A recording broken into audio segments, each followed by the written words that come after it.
guys, this is Jocelyn from the Vagina Doc Physical Therapy and Wellness, and in this video I want to talk to you about key principles of designing and carrying out a core training program. So first things first is understanding what the core is.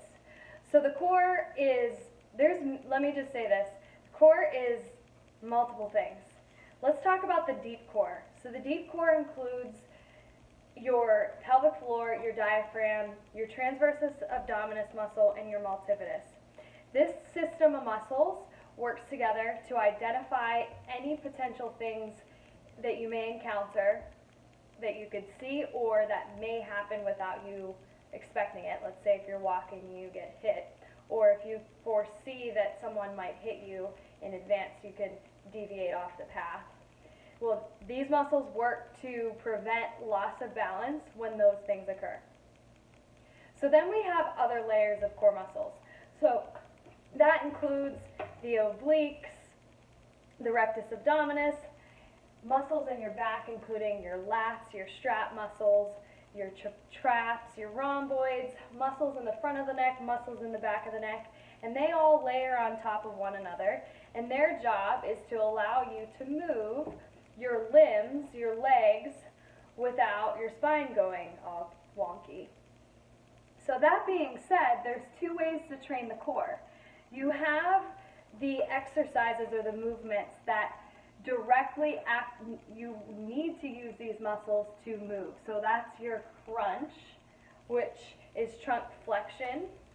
That is when I'm laying on my back and I'm lifting up my legs, either one or both at a time. That is the obliques and the deep abdominal layers. And then there's also extending your back. Let's say if you're laying on your belly. And then if you're tucking your chin, lifting your head up, those are all direct core training methods for specific deeper core muscles. The other way to train your core is moving your limbs, say your shoulder, and purposefully stabilizing your spine, not allowing your spine to move as your shoulder moves.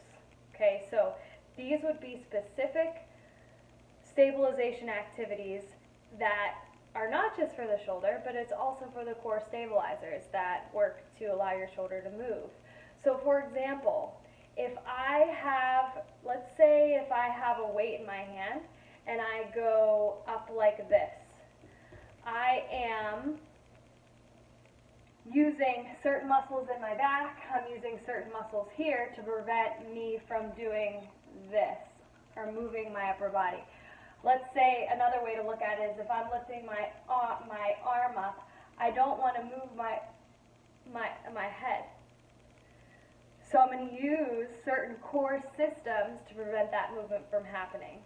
Now, when we're talking sport-specific movements, let's say a baseball swing, we get a little bit more complicated. So it's not necessarily complete training if we just stick to keep your spine stable, let's move your arm.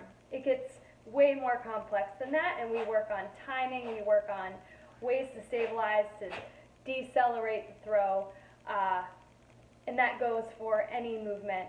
Let's say if you like to do gymnastics movements or you're a runner.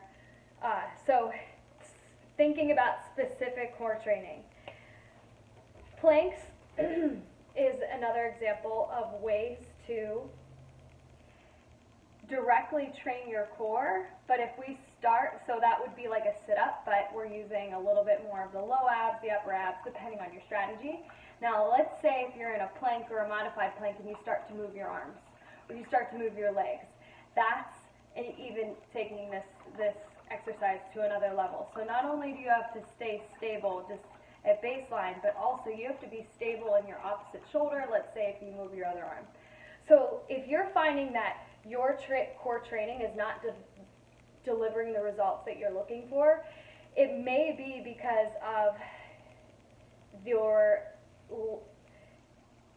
you may not be stabilizing the way that you want to stabilize, or you may just be working on one core system instead of all the different core systems. So I hope this just introduces you a different way of thinking of getting into core training. And once you know the principles of the different ways your joints can move and the ways you can stabilize, which there are so many, by the way, and your ability to really transform your body just skyrockets. And know that we're not looking for any one specific way to do it. The more ways that you can access your different muscles in your body, the better off you're going to be in the long term. So I hope that provides some insight on why you see people doing these movements and you're thinking, well, I thought it was sit-ups. Well, it's not just sit-ups. Definitely not just sit-ups.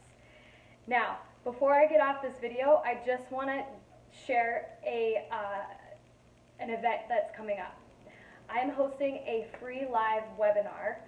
The title is Pelvic Health Healing That My Pelvic Health Healing System Every Postpartum Mom Must Know. And in this 60-minute free live webinar event, I'm going to talk to you about the things that your healthcare provider doesn't tell you about on your postpartum healing journey. I'm going to talk to you about the 5 critical elements of what you need to be thinking about when you get back into exercise, and how to get started in any exercise program no matter where you are in your postpartum journey. And then the third key thing that we're going to talk about is identifying when you need to see a healthcare provider, who to see, and what things you should be looking for before you schedule your appointment. This live webinar is going to be transformative, only in 60 minutes, okay? So be sure to click on the link below to sign up for the free event so that you're notified to get onto the call. Thanks for watching. I hope you have an awesome day. I'll catch you next time.